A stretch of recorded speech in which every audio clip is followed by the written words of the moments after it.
ഒരു സമയം അങ്ങേയറ്റം അഹങ്കാരിയായ ഒരു ആന ഉണ്ടായിരുന്നു. ഈ ആനയ്ക്ക് തന്റെ വലിയ ശരീരവും ശക്തിയും കൊണ്ട് മറ്റു മൃഗങ്ങളെ ഉപദ്രവിക്കാറുണ്ടായിരുന്നു. ഒരു ദിവസം ആന ഒരു ചെറിയ ഉറുമ്പിനെ കണ്ടു. നീ എത്ര ചെറുതാണ്! ആന പരിഹസിച്ചു. ഉറുമ്പ് സ്തംഭിച്ചു. എന്നാൽ ഉറുമ്പ് ഭയപ്പെട്ടില്ല, മറിച്ച് ചിരിച്ചു പറഞ്ഞു, ശക്തി ശരീരത്തിന്റെ വലിപ്പത്തിലല്ല, അകത്തുള്ള ധൈര്യത്തിലാണ്. ആന ചിതലിന്റെ മറുപടി കേട്ടപ്പോൾ ദേഷ്യം വന്നു. നിനക്ക് തോന്നുമല്ലേ എന്നെ എന്തെങ്കിലും ചെയ്യാനാകുമെന്ന്? ആന ചോദിച്ചു. ഉറുമ്പ് പറഞ്ഞു, നിനക്ക് മുന്നിൽ ഞാൻ ബലഹീനനാണ്. ഉറുമ്പ് സമ്മതിച്ചു. എന്നാൽ ഞങ്ങൾ ചെറുമൃഗങ്ങളെല്ലാം ഒരുമിച്ച് പ്രവർത്തിച്ചാൽ നിനക്ക് ഞങ്ങളെ തോൽപ്പിക്കാനാകില്ല. ഈ വാക്കുകൾ കേട്ട് ആന ചിരിക്കുവാൻ തുടങ്ങി. എന്നാൽ ഉറുമ്പ് തന്റെ മറ്റു സുഹൃത്തുക്കളായ ചെറുമൃഗങ്ങളെ വിളിച്ചു. വണ്ടുകൾ, കിളികൾ, ചെറുപാമ്പുകളെല്ലാം വന്നു. അവർ ആനയെ ചുറ്റിയടിച്ചു, കുത്തുകയും ചുരുട്ടുകയും ചെയ്തു.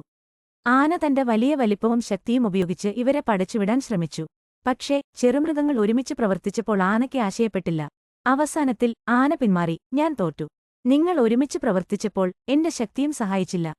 ആന അതിനുശേഷം തിരിച്ചറിഞ്ഞു, ഒരു കൂട്ടത്തിന്റെ ശക്തി ഓരോ വ്യക്തിയുടെ ബലത്തേക്കാൾ വലിയതാണെന്ന്. അവൻ ഇനി മറ്റു മൃഗങ്ങളെ അപമാനിക്കാതെ അവരോടൊപ്പം സൗഹാർദ്ദത്തോടെ ജീവിക്കാൻ തീരുമാനിച്ചു.